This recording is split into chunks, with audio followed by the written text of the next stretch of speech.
You need a vision for your life. Vision is the ability to look into the invisible and to create and to see that which does not exist. There are times in your life when you're not going to be happy, and then what are you going to do? Your goal is demolished, and there are going to be plenty of times in your life when you're not happy. There might be years. And so it's a shallow boat in a very rough ocean. Because we're all going to hit that wall. We're all going to hit opposition. We're all going to hit adversity. But I think we all know at the core, it's never about what happens to you. It's about how you respond to it. You can control that. Like people are resilient. Like resilient got the fortitude. Like you put a goal in front of them, they'll smash it. They'll chase it down. People are resilient. When you put goals in front of them, they chase it. Resilient, right? And if you're resilient, you'll get whatever you're looking for. If you're resilient, what do I do when I'm broken? When I'm broken, I relish it. That's what I'm going to do. I'm going to use it. You've got to be willing to change your ways. Your life is working if you don't like what you have produced your director. You are the star. You wrote this script. You produced this, whatever it is. If it's a hit, you produced it. If it's a flop, you produced it. Take ownership of it and decide to go back to the drawing board and rewrite the script that you are the star of. You have the power to do that. On this day, you can declare that I'm going to cheat. And so every single day, when whatever you do, if it's football, if it's basketball, whatever the case may be, every single day when you do it, before you approach it, ask yourself a question. Like at the core, I'm talking about what convictions say.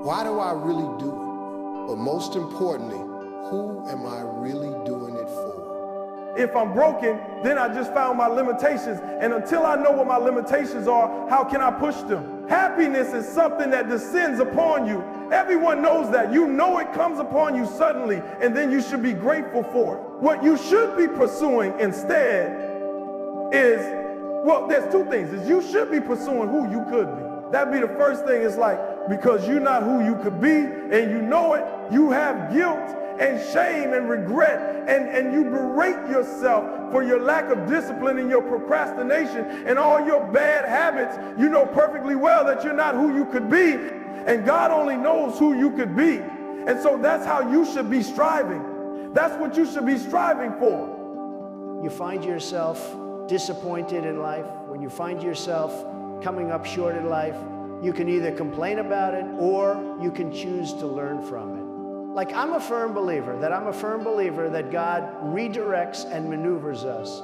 when He has us on a mission, right? And in the redirection, I think true courage is the ability to embrace what we don't understand, because I know anybody can accept and embrace something that they do understand and that they know the end result. But I think true courage is when you find yourself in the midst of an opposition, piece of adversity or situation, and when you're in the midst of it, you're thinking, man, how did this happen? And how did I get here? But you still have a certain level of perspective to say, even though I don't understand it, even though I don't like it, I can still trust God. Even though I can't trace God, you find yourself disappointed in life, when you find yourself coming up short in life, you can either complain about it or you can choose to learn from it. Like I'm a firm believer that God redirects and maneuvers us when He has us on a mission, right? And in the redirection, I think true courage is the ability to embrace what we don't understand, because I know anybody can accept and embrace something that they do understand and that they know the end result. But I think true courage is when you find yourself in the midst of an opposition, piece of adversity or situation, and when you're in the midst of it, you're thinking, man, how did this happen? And how did I get here? But you still have a certain level of perspective to say, even though I don't understand it, even though I don't like it, I can still trust God. Even though I can't trace God.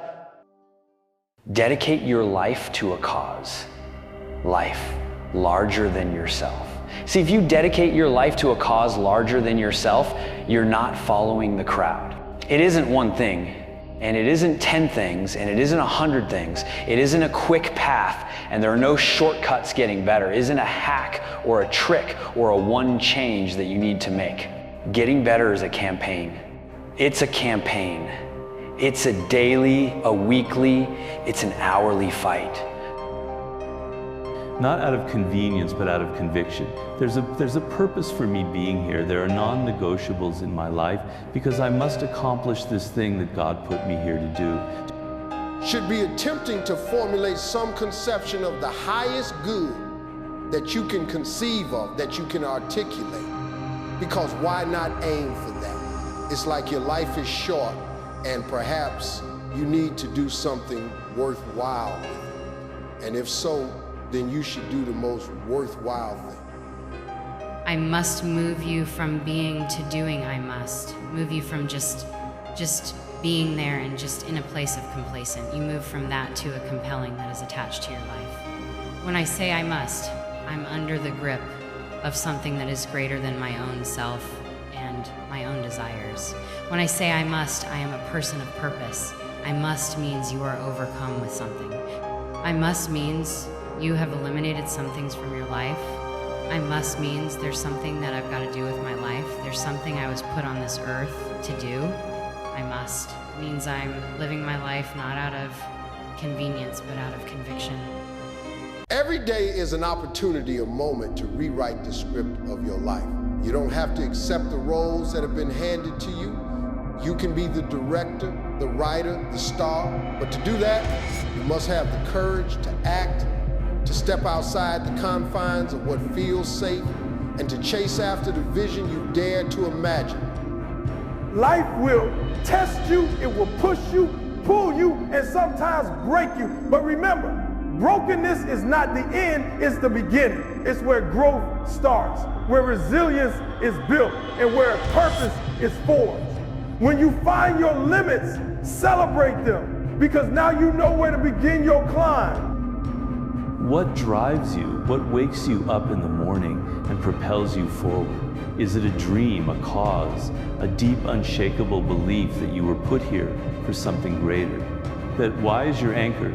It's what steadies you in the storm and gives you the strength to keep moving forward when the waves are relentless. But it's not enough to simply have a vision or a dream. Dreams without action are just wishes. And life rewards those who are bold enough to act not just once, not just when it's easy, but every single day. The grind isn't glamorous. The process isn't always exciting. Yet it's in those unremarkable, unseen moments where greatness is truly built. Discipline is the bridge between where you are and where you want to be. It's waking up early when your body begs for sleep. It's staying late when everyone else has gone home. It's doing the work when no one is watching. And it's embracing the discomfort because you know that growth lives on the other side of pain. The future belongs to those who refuse to settle. Life will throw setbacks your way. It's inevitable. But those who succeed don't let setbacks define them. They use them as fuel, as lessons, as stepping stones towards something greater. When you stumble, and you don't let it shatter your resolve. Instead, ask yourself, what can I learn? How can this make me better? Because every failure is a chance to refine your purpose, to sharpen your vision, and to strengthen your will. The truth is, you don't have unlimited time. The clock is ticking. Each day is a gift, not a guarantee. So why wait? Why delay the work that can make your dreams a reality? Decide today that you will no longer be a spectator in your own life. Stand up, step forward, declare, I am here and I will make my mark. And when you feel that fire within, when you say to yourself, I must, let it become your mantra. Let it push you beyond complacency, beyond fear, beyond mediocrity. Because when you live with conviction, when you dedicate yourself to something greater than your own comfort, you discover a life of purpose, a life of meaning, a life worth living. So what will you do with the time you have left? Will you let it slip away or will you seize it? Will you settle or will you ride? The choice is yours. But remember this, greatness is not for the chosen few. It's for those who choose to fight for it.